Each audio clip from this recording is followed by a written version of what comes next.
नमस्कार दोस्तों, मैं पंकज कुमार फिर से आप सभी का अपने YouTube channel the Pankaj classes में स्वागत करता हूं।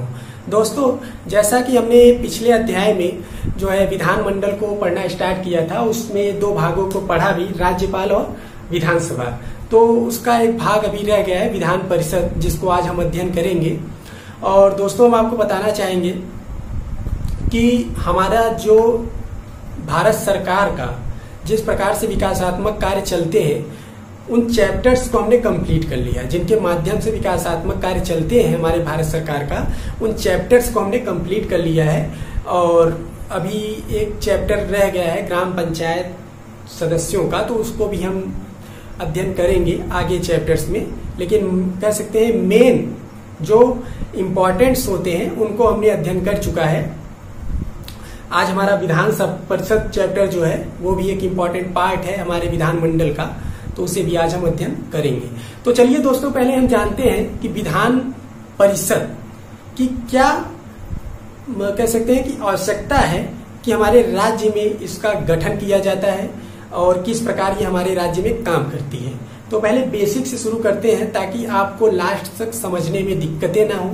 और मैं दोस्तों ये बार बार कहता हूं कि हमारे बातों को स्टार्ट में यदि आप सुन लेते हैं तो जो भी बातें बीच में की जाएंगी, जो भी बातें बीच में बताई जाएंगी, उसे आपको समझने में दिक्कत नहीं होगी। क्योंकि जो होता है स्टार्ट में होता है, वो स्टार्टिंग पॉइंट बहुत ही इंपॉर्टेंट होता है। तो चलिए दोस्तों, आपको हम बता देते हैं कि विधान परिषद का काम क्या होता है, ठीक है। तो उसके बाद आगे इसके बारे में हम चर्चा करते चलेंगे। तो यदि हम चर्चा करें विधायिका की, यदि हम चर्चा करें विधायिका की, ठीक है दोस्तों, विधायिका, तो हमने बताया था विधायिका अर्थात विधेयक या कह सकते हैं बिल। तो ये जो विधेयक अर्थात विधेयक है, ये दो स्तर पे तैयार होता है। एक तो होता है केंद्र स्तर, ठीक है, और दूसरा होता है राज्य स्तर। ध्यान देंगे दोस्तों, हमने आपको पिछले भी वीडियो में बताया था कार्यपालिका न्यायपालिका विधायिका चैप्टर में कि जो बिल होता है अर्थात कह सकते हैं विधेयक, वो दो स्तर पे तैयार होता है, केंद्र स्तर, एक राज्य स्तर। और हमने केंद्र स्तर में आपको बताया था संसद, याद करिए, हमने आपको केंद्र स्तर में बताया था संसद, और राज्य स्तर पे हमने आपको बताया है विधानमंडल। ठीक है दोस्तों, विधानमंडल। और इस संसद को हमने तीन पार्ट में विभाजित किया है। संसद को हमने तीन पार्ट में विभाजित किया गया है, राष्ट्रपति और राज्यसभा, फिर लोकसभा। और विधानमंडल को हमने तीन पार्ट में विभाजित किया है, ठीक है। विधानमंडल को हमने तीन पार्ट में विभाजित किया है, राज्यपाल, फिर इसे कहते हैं विधानसभा,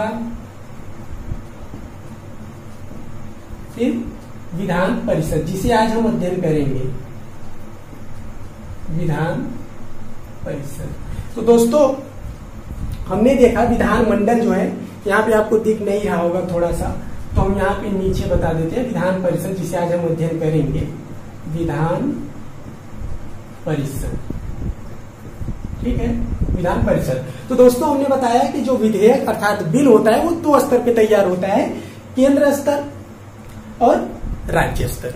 केंद्र स्तर पे हमने आपको बताया संसद, और राज्य स्तर पे हमने आपको बताया विधानमंडल। तो राज्य स्तर पे हमने केंद्र स्तर पे हमने तीन भाग में विभाजित किया, राष्ट्रपति, राज्यसभा, लोकसभा। इसको हमने विस्तृत रूप से अध्ययन किया है।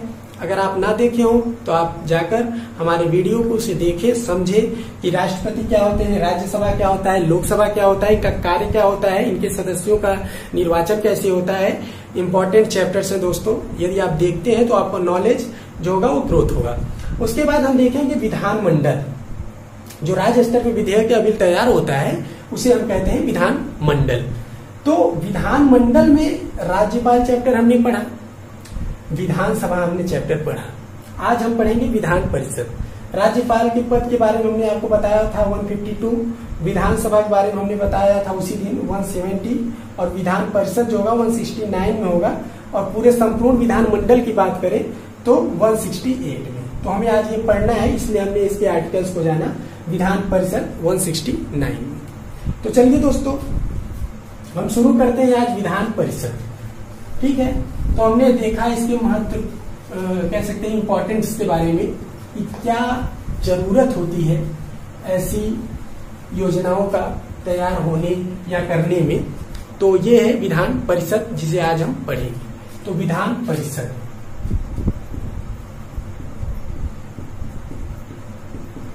ठीक है, आज हम पढ़ने वाले हैं विधान परिषद। चलिए शुरू करते हैं विधान परिषद। पहले हम देखेंगे इसके गठन और समाप्ति के बारे में कि इसका गठन कैसे किया जाता है और इसकी समाप्ति कैसे की जाती है। तो पहला पॉइंट, गठन या समाप्त कह सकते हैं। ठीक है, गठन या समाप्त। तो समाप्ति, गठन या समाप्त के बारे में किस प्रकार से इसको गठन किया जाता है और किस प्रकार से इसको समाप्त कर दिया जाता है, तो यही बातें हम देखेंगे। तो गठन संबंधित यदि बातें करें दोस्तों, तो पहली चीज हम जान लेते हैं कि यह स्थायी सदन है। ठीक है, पहली चीज हम यह जान लेते हैं कि यह एक अस्थायी सदन है। यह क्या है? एक अस्थायी सदन है, अर्थात कह सकते हैं कि भंग नहीं होता, भंग नहीं होता, भंग नहीं होता। और हमने आपको केंद्र स्तर में बताया था राज्यसभा एक ऐसा सदन है जो अस्थायी सदन है। तो थोड़ा अटैचमेंट करके पढ़ेंगे दोस्तों, तो उससे क्या होता है कि आपको चीजें ज्यादा दिनों तक याद रहेंगी। जैसे कि आपको याद करना हो कि अब विधानमंडल में हमने क्या पढ़ा, विधान परिषद, और वहां पे क्या पढ़ा, अस्थायी सदन में राज्यसभा। तो कुछ अगर जिस प्रकार से उनका कार्य देखें, कह सकते हैं केंद्र में जिस प्रकार से राज्यसभा का काम होता है केंद्र में, उसी प्रकार से यहाँ पे विधानमंडल में कह सकते हैं क्या कहते हैं, विधान परिषद का काम होता है। तो थोड़ा अटैचमेंट करना आवश्यक है ताकि याद रहे। तो हमने बताया अस्थायी सदन, और ये भंग नहीं होता, अस्थायी सदन का मतलब होता है। उसके बाद यदि चर्चा करें इसके गठन संबंधित किस आर्टिकल में इसके गठन के बारे में दिया गया है, इसका उपबंध दिया गया, तो अनुच्छेद याद करेंगे दोस्तों, याद कि 169 आर्टिकल 169 में इसके गठन के बारे में, या कह सकते हैं गठन संबंधित उपबंध दिया गया है। ठीक है, गठन संबंधित उपबंध दिए गए हैं। बस इतना ध्यान दीजिए कि आर्टिकल 169 में गठन संबंधित बातें या गठन संबंधित वर्णन मिलता है 169 में। अब यदि हम बात करें दोस्तों कि इसको गठित किस प्रकार से किया जाता है, ठीक है, इसको गठित किस प्रकार से किया जाता है, तो यदि हम गठित की बात करें तो यहाँ पर विधानसभा के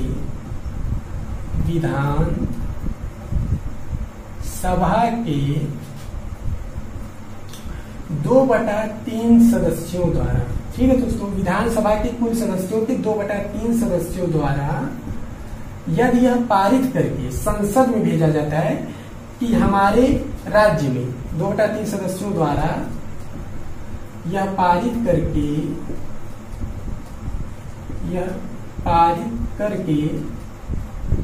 कहाँ भेजा जाएगा, संसद में।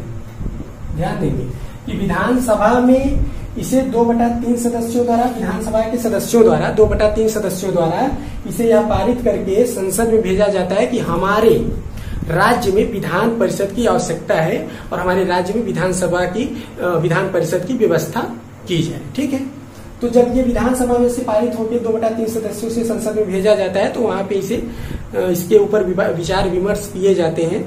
राज्यसभा, लोकसभा, राष्ट्रपति मिलकर विचार विमर्श करते हैं कि हाँ यह सही है, इस राज्य में इसकी व्यवस्था होनी चाहिए। तो वहां पे क्या करते हैं, विधान परिषद की व्यवस्था कर दी जाती है। तो दोस्तों हमने गठन संबंधित बातें देखी। अब थोड़ा इसे समाप्त कैसे किया जाएगा। मान लीजिए कि राज्य इसे समाप्त करना चाहता है, अब गठित भी किया, तो किसी विशेष परिस्थिति मान लीजिए कि ये चाहता है राज्य की हमारे राज्य में अब विधान परिषद को हटा देना चाहिए, तो समाप्ति की यदि बात की जाए तो यहाँ पर सेम जो कह सकते हैं सेम कॉन्सेप्ट या सेम थ्योरी कह सकते हैं कि यही थ्योरी वहां पे भी लागू होती है समाप्ति संबंधी बातों पे। समाप्ति संबंधित बातों पे यही थ्योरी लागू होगी कि 2/3 सदस्य कहाँ के, विधानसभा के। अब 2/3 सदस्य का मतलब है एग्जाम्पल के थ्रू ले तो मान लीजिए किसी विधानसभा में या किसी राज्य की विधानसभा में 180 सदस्य हैं। कितने सदस्य, एग्जाम्पल हम ले रहे हैं, किसी राज्य को नहीं ले रहे हैं। 180 सदस्य हैं और यहाँ के 2/3 सदस्य, यहाँ के 2/3 सदस्य कह सकते हैं 3 के 18 और 7 दूना 100 कह सकते हैं 20। तो यदि 120 सदस्य, ठीक है, 120 सदस्य यदि यह पारित कर देते हैं कि हमारे राज्य में विधान परिषद की व्यवस्था की जानी चाहिए तो वह संसद में जाएगा, वहां पे पास कर दिया जाएगा कि हाँ ठीक है आपके राज्य में विधान परिषद की व्यवस्था कर दी जाएगी। तो हमने देखा कि यहाँ पर गठन इस प्रकार से होता है और सेम थ्योरी ये 2/3 सदस्य कह देते हैं कि समाप्त करिए हमारे राज्य में विधान परिषद, संसद में भेजा जाता है, संसद फिर विचार विमर्श करती है। तो यदि ऐसा हो जाता है तो वहां पे भी समाप्त कर दिया जाता है। कितना याद रखेंगे, 2/3 सदस्य। तो हमने गठन और समाप्ति के बारे में देखा। अब हम आगे बढ़ेंगे, हम देखेंगे इसकी संरचना, स्ट्रक्चर इसका देखेंगे कि संरचना कैसी होती है हमारे विधान परिषद की। ठीक है, लेजिस्लेटिव काउंसिल इसे बोलते हैं इंग्लिश में। हम देखेंगे संरचना। ठीक है दोस्तों, हम देखेंगे संरचना। अब यदि संरचना की बात की जाए दोस्तों, तो संरचना में हम इसके आर्टिकल को याद रखेंगे, अनुच्छेद 171। तो हमारे कॉन्स्टिट्यूशन में अनुच्छेद 171 में इसके स्ट्रक्चर, इसके संरचना के बारे में दिया गया है कि इस प्रकार से विधान परिषद की संरचना होनी चाहिए। तो पहला पॉइंट हम देखेंगे, अधिकतम। अधिकतम किसी राज्य में कितने सदस्य हो सकते हैं, तो अधिकतम की यदि बात की जाए तो विधानसभा के कुल सदस्यों का, कुल सदस्यों का 1/3 सदस्य, 1/3 सदस्यों से अधिक नहीं होगी, अधिक नहीं होंगे। ठीक है, हमने देखा यदि अधिकतम पूछा जाता है क्वेश्चन में, ऑप्शन में ऐसे दिया रहेगा विधानसभा के कुल सदस्यों का 1/3, 1/4, 1/2 या फिर 2/3। तो कंफ्यूज नहीं होना है, 2/3।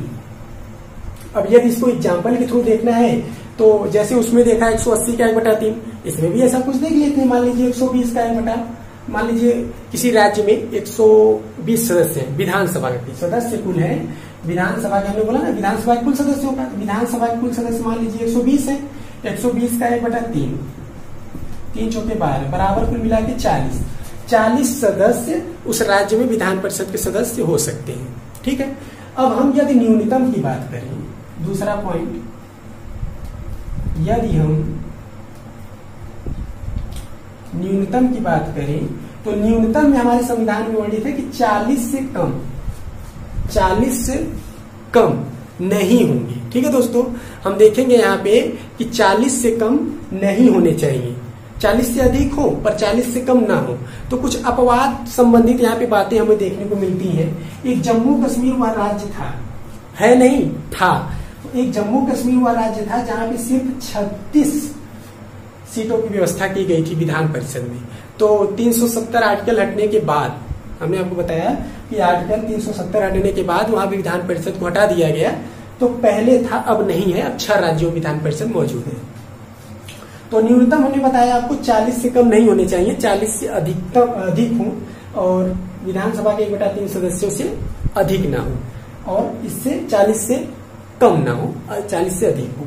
अब हमने आपको अधिकतम और न्यूनतम अर्थात कह सकते हैं संरचना के बारे में इसके बता दिया है। अब आगे हम बढ़ेंगे, देखेंगे सदस्यों का चयन किस प्रकार से होता है। ठीक है दोस्तों, हम आगे बढ़ेंगे कि देखेंगे इसमें सदस्यों का चयन किस प्रकार से होता है। ठीक है, यहां से देखते हैं सदस्यों का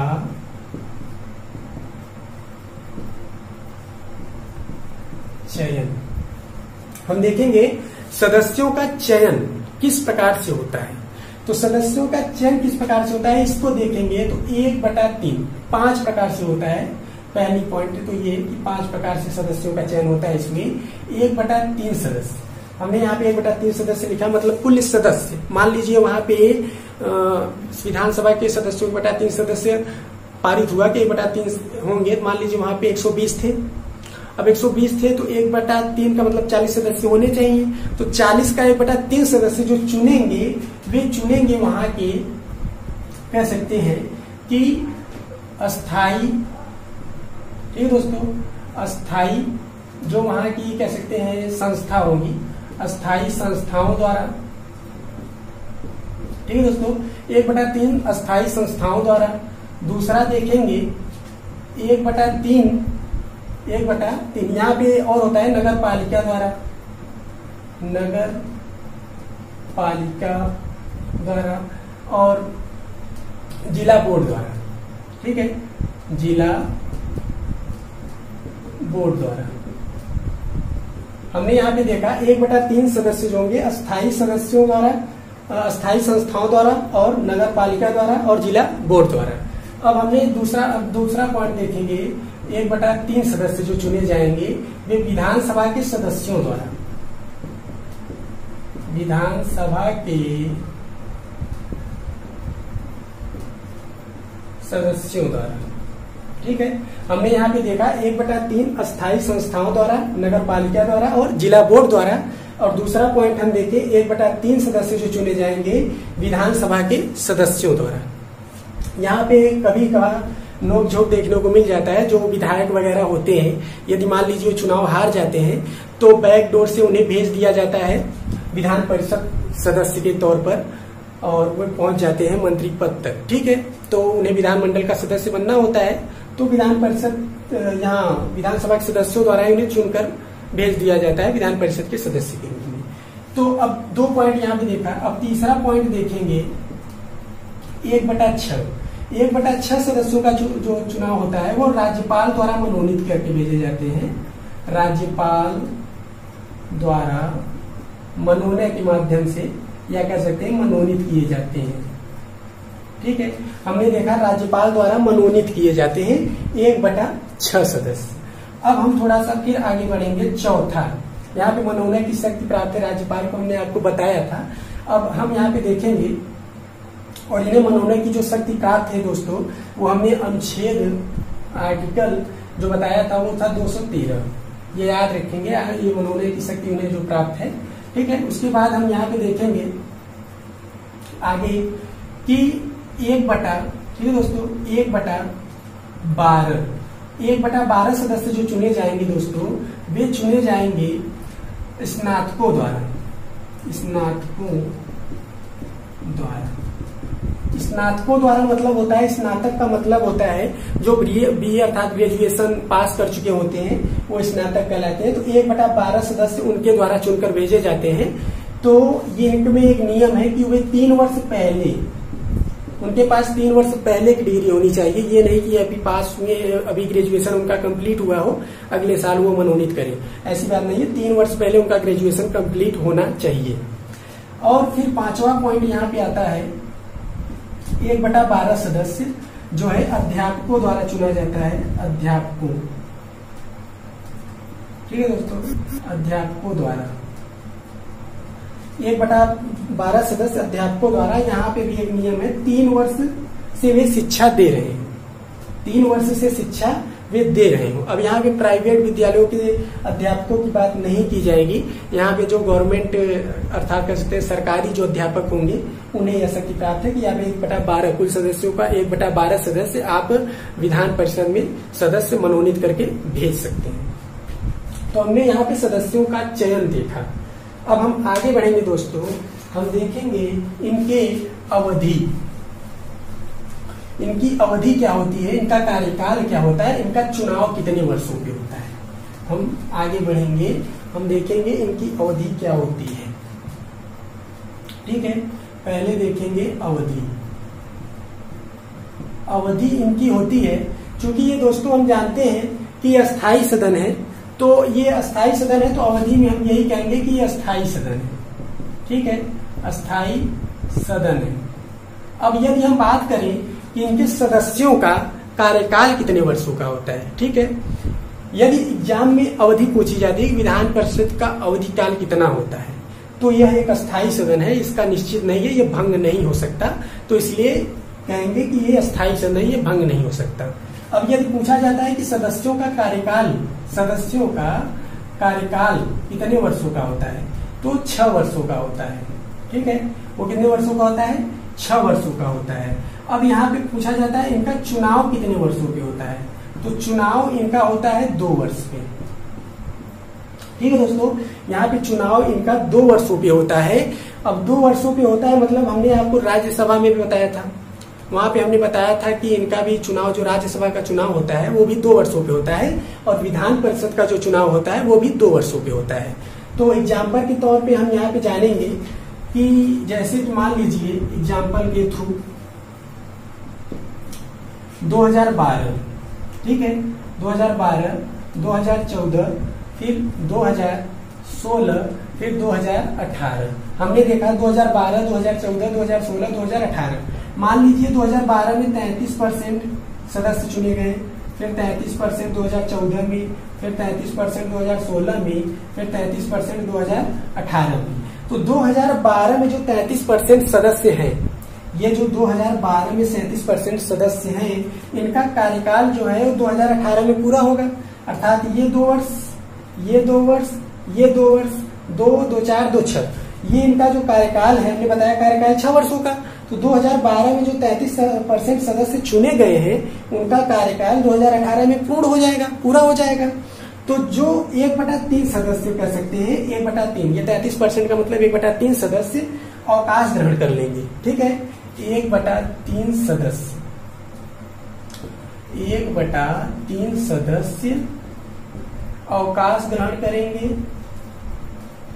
फिर 1/3 सदस्य यहाँ पे शामिल होंगे। ठीक है दोस्तों, हमने देखा 1/3 सदस्य अवकाश ग्रहण कर लेंगे, 1/3 सदस्य फिर शामिल हो जाएंगे 6 वर्षों की। तो फिर ये 2014 के सदस्य हैं, इनका कब कार्यकाल खत्म होगा, तो इनका कार्यकाल 2020 में खत्म होगा। अर्थात 2018 में चुनाव हुआ होगा, अब 2018 के बाद 2 वर्ष ही बाद तो होगा, 2020 में हो जाएगा। और ये 2012 के पहले कब रहा होगा, 2010 में हुआ होगा। 1/3 सदस्य गए होंगे, 1/3 सदस्य 2012 में आ गए। 2012 का अवकाश कब पूरा होगा, 2018 में। तो मैं ऐसा करता हूं कि आपको ये चुनाव संबंधित बातें समझ में आ गई होंगी। ठीक है, अब हम फिर आगे बढ़ेंगे, देखेंगे इनकी योग्यता के बारे में, इनकी योग्यता के बारे में। यदि हम योग्यता की बात करें, ठीक है दोस्तों, योग्यता में हमें 3 चीजें यहाँ पे याद रखनी है। भारत के नागरिक हों, भारत के नागरिक हों। दूसरी चीज यहाँ पर देखेंगे 30 वर्ष आयु पूर्ण हो, 30 वर्ष आयु पूरा हो। ठीक है, उसके बाद तीसरी चीज पागल या दिवालिया घोषित न हो, पागल या दिवालिया घोषित न हो। अब पागल तो पगले ही होंगे, पर दिवालिया का मतलब होता है यहाँ पे जो टैक्स वगैरह नहीं चुका पाते तो उन्हें सरकार द्वारा दिवालिया घोषित कर दिया जाता है। तो यहाँ पे इसका मतलब यही होता है कि दिवालिया घोषित न हो। ठीक है, तो हमने देखा भारत के नागरिक हों। अब नागरिक का मतलब ये नहीं कि जन्म से नागरिक हो, उन्हें जन्म के बाद भी नागरिकता यदि मिलती है तो कोई नहीं है। यहाँ पे हमारे कॉन्स्टिट्यूशन में बस यही लिखा गया है कि वे भारत के नागरिक हों और 30 वर्ष आयु पूरा कर चुका हूं और पागल या दिवालिया घोषित न हो। अब यहाँ पे थोड़ा सा हम आपको एक कॉन्सेप्ट देंगे कि वर्ष कैसे याद करें। जैसे कि हमने आपको बताया था, यहाँ पे देख लेते हैं राष्ट्रपति, ठीक है, फिर बताया था आपको हमने राज्यसभा, राज्यसभा ऐसे जान लेते हैं, फिर लोकसभा, और फिर नीचे आएंगे राज्य स्तर पे, अभी आपने हमने बताया राज्यपाल, फिर राज्य के इसी के नीचे विधान परिषद, राज्य के समान विधान परिषद, तो विधान परिषद फिर लोकसभा के समान क्या बताया था हमने, विधानसभा। तो अब राष्ट्रपति और राज्यपाल का हमने बताया था दोनों का 35 वर्ष, याद रखेंगे। राष्ट्रपति राज्यपाल 35 ईयर मैक्सिमम ईयर। उसके बाद राज्यसभा और विधानसभा जो होंगे वे 30 ईयर, ठीक है। और लोकसभा और विधानसभा जो होंगे 25 ईयर, 35, 30, 25। तो याद करने का तरीका यही है, राष्ट्रपति राज्यपाल 35, राज्यसभा विधान परिषद 30, लोकसभा विधानसभा 25।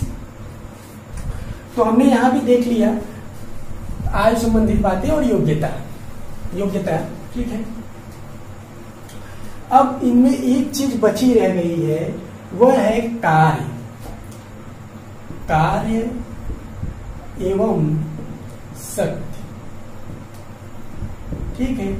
ये लास्ट पॉइंट है हमारा और थोड़ा कह सकते हैं इंपॉर्टेंट है, क्योंकि हमें जानना आवश्यक है कि इनका कार्य क्या है। तो कार्य यही है कि सरकार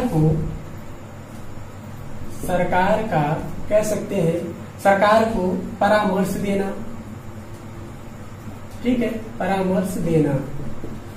तो अब सरकार को परामर्श देने का मतलब है दोस्तों कि ये जो और अन्य मंत्री वगैरह होते हैं उनसे अधिक शिक्षित होते हैं, कह सकते हैं, उनसे अधिक जानकार भी हो सकते हैं, क्योंकि इन्हें जो भेजा जाता है, इन्हें जो मनोनीत किया जाता है वो शिक्षकों द्वारा, हमने आपको बताया, अध्यापकों द्वारा और फिर राज्यपाल द्वारा।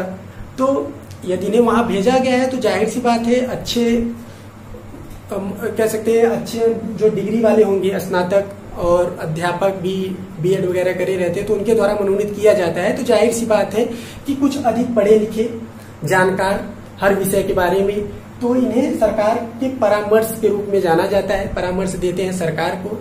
उसके बाद जो साधारण बिल होगा, जो साधारण बिल वगैरह होंगे, उनमें इनको वे मान लीजिए विधानसभा से पास हो जाते हैं तो इन्हें भेजा जाएगा विधान परिषद में, अर्थात इनके पास।